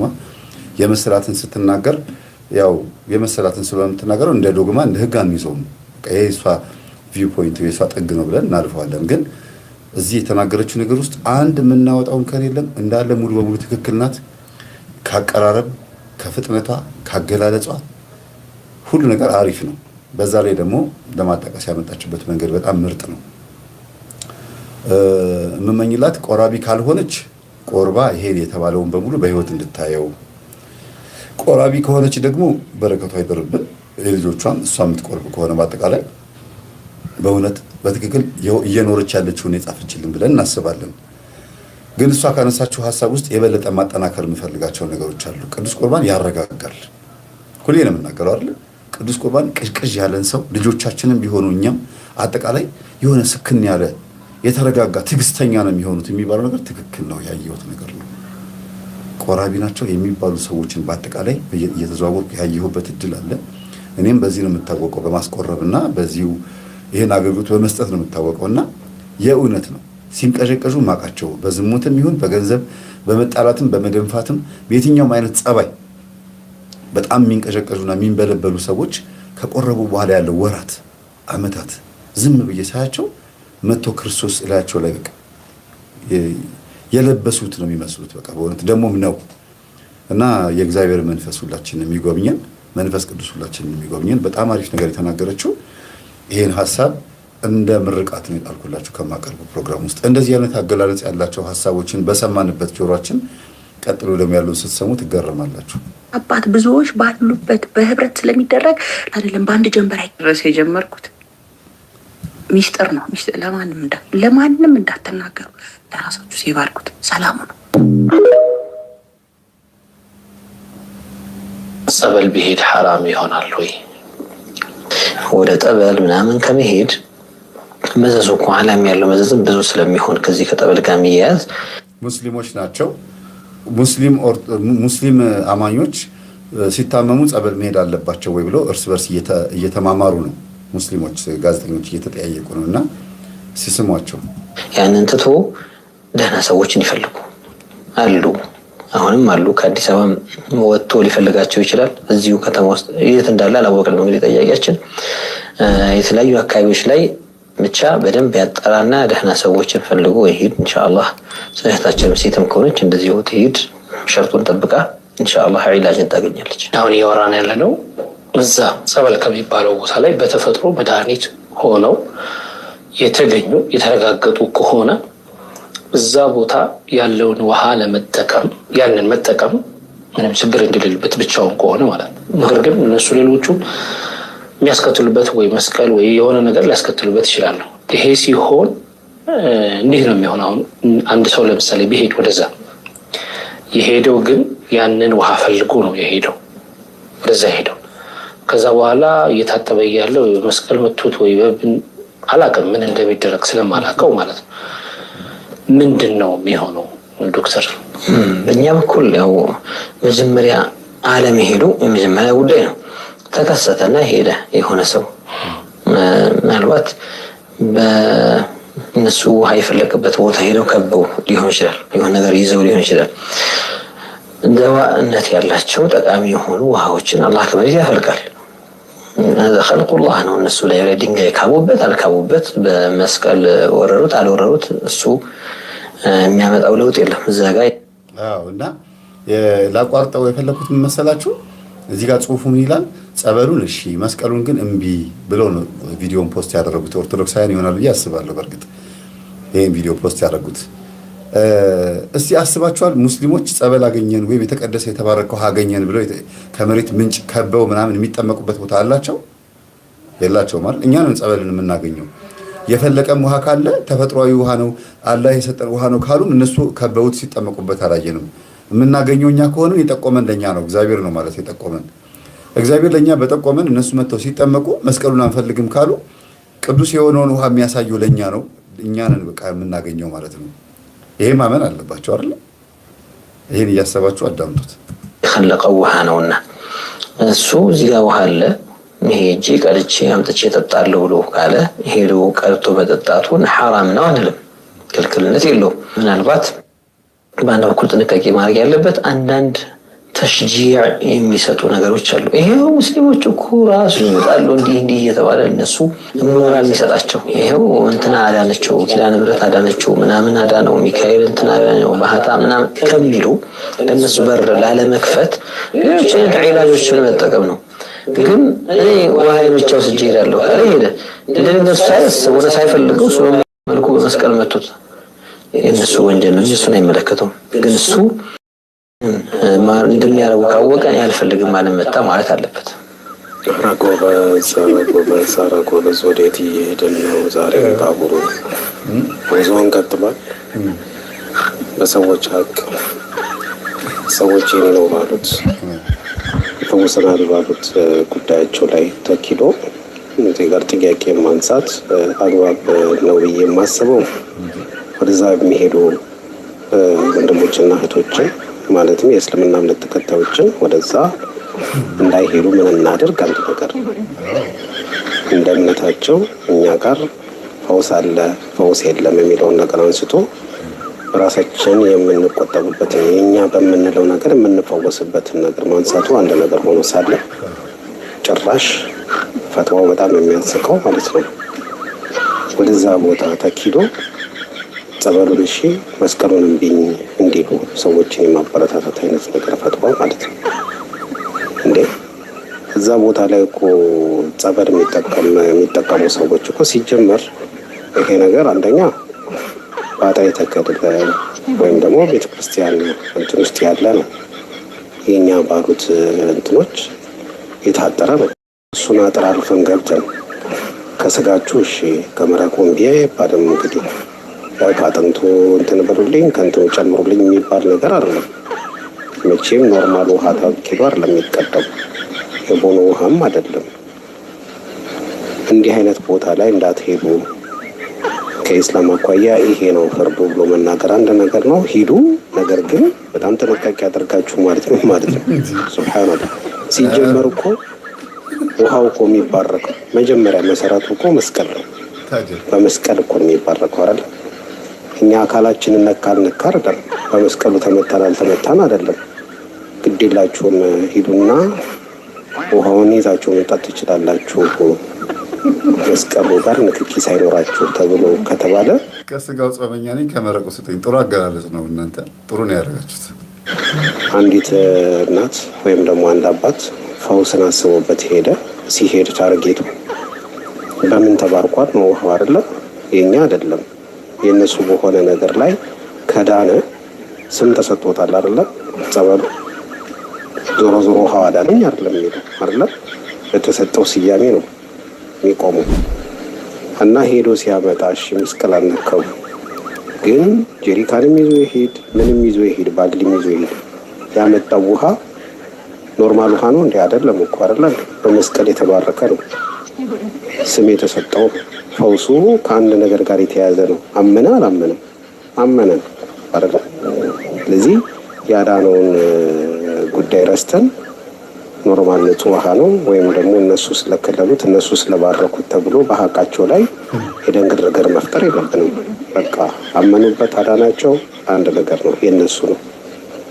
እኛ ጋር ባለው ጉዳይ ለማተኮር እንጂ እንዴት ያደርጉ ብሎ ጥያቄ መጠየቅና በመልስ ደረጃ ችግር የለውም ይሄዱ መስቀሉን እንዲበሉ ጥንቃቄ አድርጉ ውሃውን ይዞ ይምጡ ብሎ ፈትዋል።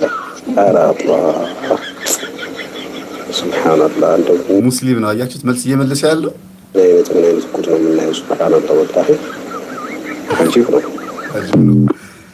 እንግዲህ እነዚህ ሰዎች የሚናገሩት ነገር በጣም የሚያስቅ ነገር ነው። እንጃ ወይስ ላምታውና እንደዚህ አድርጌ ጋዜጠኛው ይሻላል። እንዲያውም አንዳንድ ጊዜ ጥያቄውን የጠየቀው ጋዜጠኛ እኔ ስለማላቅ ነው አለ በቃ። ይሄ ግን ዶክተር የተባለ ወንድማችን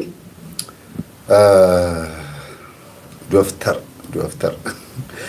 ይኸውላችሁ ጸበሉን መጀመሪያ ያገኘው ማን ነው? የኦርቶዶክስ እምነት ነው አይደል? ተዋህዶ ነች ያገኘችው። በእስልምና እምነት ተከታዮች የተባረከ የተቀደሰ ውሃ አገኘን ብለው ኢትዮጵያ ውስጥ ሄደው የሚጠመቁበት አላቸው ወይ? የለም። በሚፈውሱ በሚያድኑ ሰዎች ሊያምኑ ይችላሉ። ራሳቸው ላይ ቁርአን በሚቀሩ አጋንንት ያስወጣሉ ተብሎ በሚታስቡ ሰዎች ሊያምኑ ይችላሉ። ተፈጥሯዊ አላህ ያፈለቀው ውሃ ነው ብለው በሚያስቡት ውሃ ግን አጥረው ከልለው የሚጠመቁበት ቦታ የላቸውም። ስለዚህ ይሄ የምን ጠጋ ነው መሰላችሁ? ጸበል ቦታው አላህ ያፈለቀው ተፈጥሮ ውሃ ነው፣ እኛም መተን እንጠመቃለን ዞር በል ብሎ የሆነ ሁለት ሰልፍ የሚኖር ይመስላል። ወደፊቱ መብት የላችሁም። ኪዳነ ምሕረት ብላችሁ መታችሁ ሰየማችሁበት በመስቀል ባረካችሁት እንጂ ያለ ውሃ ነው የተፈጥሮ ውሃ ነው ብለው የሆነ የሚጋፉን ያለ ወደፊት እንደዚህ የሚመጣ ያለ አይመስላችሁ? ሂዱ፣ ችግር የለውም ተጠመቁ፣ ከስጋው ጾመኛ ነኝ ከመረቁ ስጡኝ አይነት ነገር ነው እየሆነ ያለው። የጻፋችሁት ኮሜንት ትክክለኛ ኮሜንት ነው። ሌላው ሊጠመቁ የመጡ ሰዎች ሲጮሁ ምን ብለው ይጮሃሉ ነው? መንፈሱ ሲያስጮሃቸው የለፈለፉት ማን ያዘህ ሲባል ኪዳነ ምሕረት ነች ብሎ ይለፈልፋል። ማላይ ሙስሊሟ ላይ በምን ተያዝክ? በጸበሉ ይላል። ጸበሉ ያዘኝ ብሎ ስትጠመቅ ይጮሃል፣ ይለፈልፋል። ማነህ? ዛር ነኝ፣ አውሊያ ነኝ፣ አብዱልቃድር ነኝ፣ ተወከል ነኝ፣ ሻህም ብሶ ነኝ እያለ በእስልምና ውስጥ ያሉትን ዛሮች ይዘረዝራል። ከፈለገ ጠቋር ነኝ፣ አዳልሞቴ ነኝ ይላል። ያለባትን ሴትዮዋ በእነሱ እምነት ውስጥ ያለውን ሲህር ነኝ ኤዲናስ ነኝ ወይም አይኑናስ ነኝ ቡዳ ነኝ ማለት ነው። እንግዲህ እንዲህ እያለ ይጠራል ብዙ ነገሮችን። ስለዚህ ያ አላህ ያፈለቀው የሚሉት እነሱ ውሃው ሲያናዘዝ በማን ነው የሚያናዘዘው? ማን ያዘችኝ ነው የሚለው። ውሃው ላይ ያለው መንፈስ የማን መንፈስ ነው? የእግዚአብሔር መንፈስ። የያዘው የትኛውን መንፈስ ነው? እርኩሱን ነው። ምናልባት እነሱም ጂኒ የሚሉትን ማለት ነው። ጓደኛችን ነው ወንድም እህቶቻችን ናቸው የሚሏቸውን የሚይዘው። ስለዚህ ይገርማል በጣም። እኔ የምፈራው ምንድን ነው ታውቃላችሁ? የሆነ ቦታ ጸበል ፈለቀ ከተባለ እኛ መተን እንጠመቃለን። አላህ ያፈለቀው ነው። እናንተ ኪዳነ ምሕረትን በሉት ምን በሉት ውሃው ለሁለት ይከፈልና እኛ በዚህ እንጠመቃለን እናንተ በዛ ትጠመቃላችሁ የሚሉ ይመስለኛል። ለምን ዛሬ ሂዱ ተጠመቁ ካሏቸው ነገ ደግሞ እንጃ ልክ ካቶሊኮች ጥምቀትን ማክበር እንደጀመሩት እንደኛ ታቦት ይዘው እየወጡ ካህናት መቋሚያ ምናምን ታቦት ምናምን እንደጀመሩት ሁሉ ይሄኛውም ደግሞ እንደዛው ጸበሉ ምንም መጀመሩ አይቀርም ብዬ አስባለሁ። ችግር የለውም ጠጋ ጠጋ ምንም ማለት አይደለም። አንቀማማ እንጂ ይምጡ ይዳኑ። እኛ ኪዳነ ምሕረት ብለን በሰየም ነው መብላት ይችላሉ። አንድ ገበታ ላይ ኦርቶዶክስ፣ ሙስሊም፣ ኤቲስት፣ ፓጋኒ ሃይማኖት ተሰባስበው ምግቡ እንዴት ብለው ነው የሚበሉት? እሺ ጻፉ ባካችሁ። እንዴት ብለው ይብሉት? ማን ይቅደም?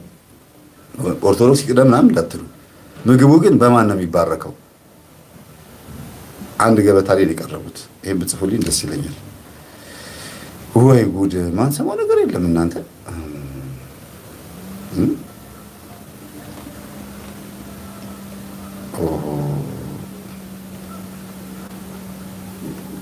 እሺ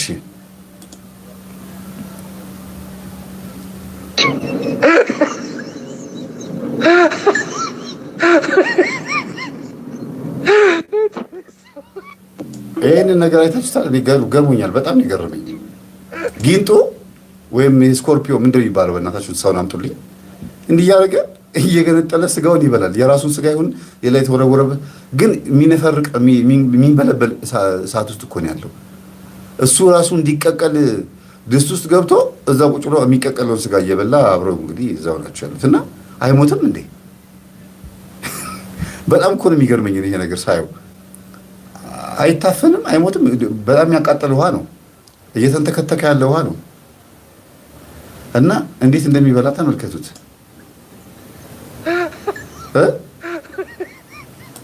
ይሄንን ያቀረብኩበት ምክንያት አለ። የሆነ ልናገር የፈለኩት ነገር ላይ ይገባችኋል መቼም አይደል? በሁለት መንገድ ልንተረጉመው እንችላለን፣ በኃጢአትም በጽድቅ። በኃጢአት መንገድ ይሄ እንስሳ ውሃ ብርቁ አይደለም፣ ውሃ ሙቅ ውሃ ሆነበት እንጂ ውሃ ብርቁ አይደለም እና ሊበላ እዚህ ውስጥ ገብቶ እየተቀቀለ እዛ የሚቀቀለውን ስጋ የራሱን ጨራም ሊሆን ይችላል ወይም ሌላ ተቆራጭ ስጋ ሊሆን ይችላል እየበላ እየሞተ ነው ያለው ማለት ነው። መቼም ከሆነ ደቂቃ በኋላ መሞት አይቀርም። በጣም ሰዓቱ ሲበዛበት መሞት አይቀርም። ለጊዜው ነው እየሞተ እየበላ እየሞተ ነው ያለው። የኛ ህይወት እንደዚህ ሆነ አይመስላችሁም? የሰይጣን ጥርስ ላይ የሰይጣን የውሻ ክራንቻ ላይ ዥዋዥዌ የመጫወት አይነት ነገር። ጨዋታው አይምሯችንን ሰርቆናል።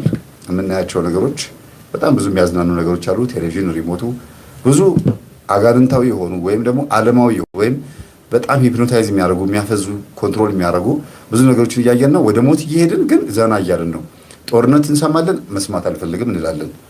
በሽታ መጥቷል። ጂንካ አካባቢ ሰሞኑን ሰምታችኋል። ኮሮና መጥቶ ነበረ። አጠቃላይ የምንሰማቸው ነገሮች ንስሐ እንድንገባ ሰብሰብ እንድንል እንድንጸልይ የሆነ ብቻ ስለ ነፍሳችን እንድናስብ የሚያስገድድ ጊዜ ነው አይደል? እንደዛም ሆኖ ግን ኧረ ዝም ብለህ ኑር እባክህ፣ ተጫወት፣ ፈታ በል፣ ዝም ብለህ ብላ፣ ጠጣ፣ ተነስቶ መተኛት፣ ከተኙ በኋላ ተነስቶ ደግሞ ስራ መሄድ ወይም ቁጭ ብሎ ማላገጥ፣ መጫወት፣ መብላት፣ መጠጣት፣ ከዛ መተኛት። እንደዚህ ነው እስክንሞት ድረስ መብላት የሆንን ይመስለኛል። ጊዜው እንደዛ ነው። ሁለተኛ ትርጉሙ ደግሞ የምረዳው በፖዚቲቭ መልኩ ስታዩት ምናልባት ይሄ እንስሳ ጠንካራ ክርስቲያኖችንም ይወክላል ብዬ አስባለሁ። በሌላ መንገድ ስታዩት ጠንካራ ክርስቲያኖችንም ይወክላል። የፈለገ አይነት ነገር ውስጥ ብንሆን ያለንበት ዙሪያችን ያለውን ነገር እኛ ላይ ማተር እንደማያደርግ ተጽዕኖ እንደማይፈጥር ሊያሳይ ይችላል። በሁለት አይነት ልተረጉሙ ትችላላችሁ። የሚፈጥርብኝ ግን እኔ ባለመንቃት በሚለው ውስጥ ነው። በቃ ፈዘን ደንዘን እየበላን መሞት። ለመኖር ነው የምንበላው ወይስ ለመብላት ነው የምንኖረው? ጻፉልኝ እስቲ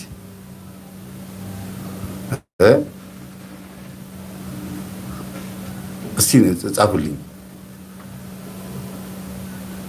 እኮ።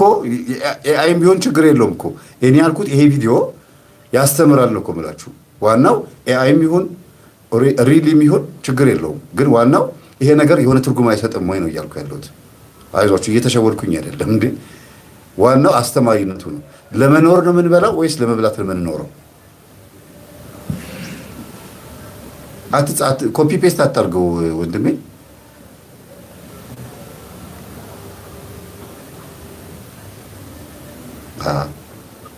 እየሞቱ ዘና የሚሉ ብሔሮች አሉ፣ እየሞቱ ዘና የሚሉ ህዝቦች አሉ፣ እየተገደሉ ዘና የሚሉ። ሰሞኑን ምን እያየሁኝ ነው? ስንሞት እንበዛለን እንዴት ትላላችሁ? አንበዛም እንዲያውም እናንሳለን የሚሉ ነበሩ። እና ገርሞኛል እሱ ቪዲዮ አይቼ በጣም የተደነኩት።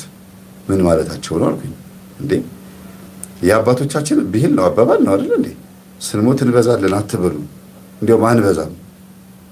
መቼም ቢሆን አንበዛም።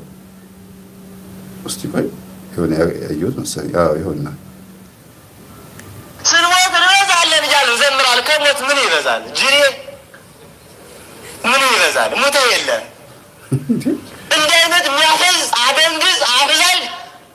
እንደ አይነት አስማት በጣም በጣም በጣም እጅግ በጣም የሞተ ህሊና ነው የሚለው። እንዴ ሞት እንበዛለን እያለ እንዴት ሆኖ ነው የምትበዛው? በስተናል እንዴ ሰው እየቀነሰ እያጠረ እየደከመ ስንት ነው ዘግተን የመጣን አብያተ ክርስቲያናት? ስንት ነው ኦርቶዶክስ ተፈናቅሎ ቦታ ያጣው? ስንት ነው ባዶ የሆነው? ስንት ነው መዳረሻ ያጣው? ስንቱ ነው ውስጥ ባዶ ሆኖ የሚበላው የሚጠጣው ሲያጣ ወደ ሌላ ቤተ እምነት የገባው? ስንቱ ነው በጦርስ የሚያልቀው? እንዴ ስንቱ ነው ለስደት እየወጣ ባህር የጨረሰው? ስንቱ ነው አረቡ ሄዶ ታስሮ ያለው? እንዴ ወይቱ ወንድም አይደለችም እንዴ? አይደሉም እንዴ? እንበዛለን ይላል ዝም ብሎ። እንዲህ አይነት ጅልነት እናቁም፣ ማሰብ መቻል አለብን። በተማረው ትምህርት ጸንተህ ኑር። በክርስቶስ ሃይማኖት ለመጽናት ተምረህ ጸንተህ ኑር ተብለናል። አወዛባቸው የእውነት ኦርቶዶክሳውያን ብርታት ይጠይቀናል፣ ህብረት ይጠይቀናል፣ የበለጠ መግባባት መነጋገር ይጠይቀናል። በአንድ ድምፅ መናገር፣ በአንድ አፍ ማውራት አለብን። በአንድ አፍ በአንድ ልብ ማሰብ መቻል አለብን። አሮን አፍ ይሁንህ ሙሴን አንዱ አፍ፣ አንዱ ልብ፣ አንዱ አይን፣ አንዱ ጆሮ ሆነን እንዳንድ አካል ሆነን መናበብ አለብን። እንዳንድ አካል እሱም ነው ቤተክርስቲያናችን ትምህርቷም ድምጿ የሚነግረን። ዛሬ አምላካችን በቸርነቱ ቤታችን ያቆይልን።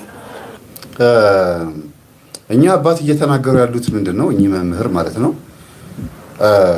ያው ከዚህ በፊት ታውቋቸዋላችሁ። አስማቱን ድግምቱን ቢሆን እኮ እኛ እንችለዋለን እኮ እዚያም ትንሽ እናስጮህ እናንጫጫ እንደ አንድ አራቱን አምስቱን እናጋድመው እንደ ብሎ የተናገሩት ናቸው።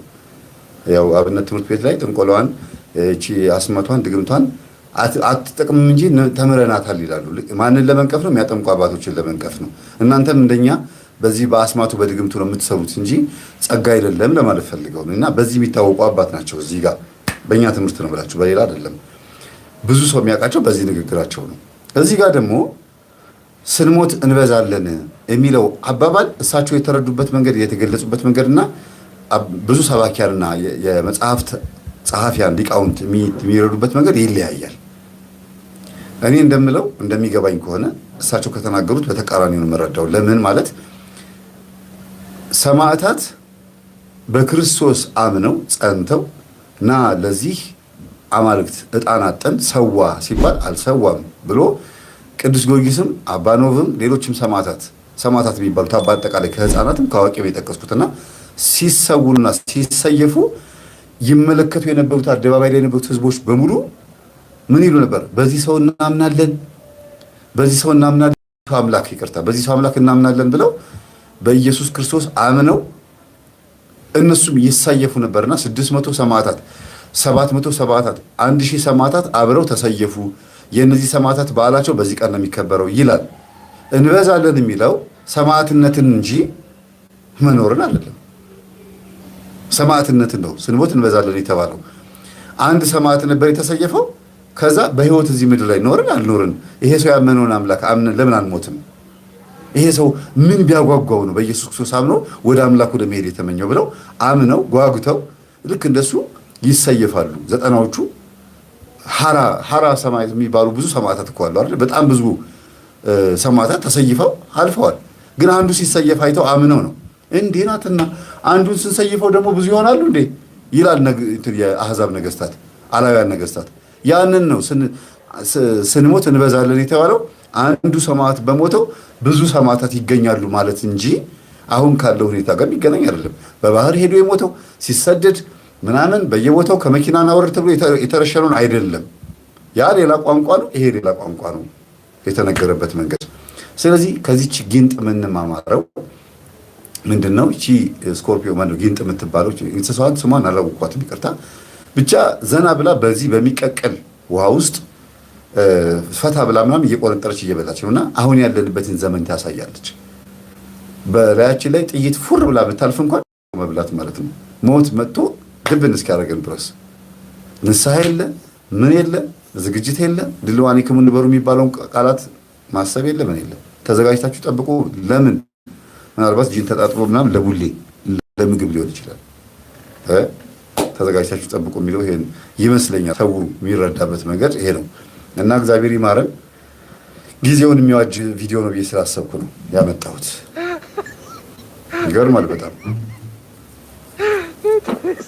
ኤአይም ሊሆን ይችላል። እሺ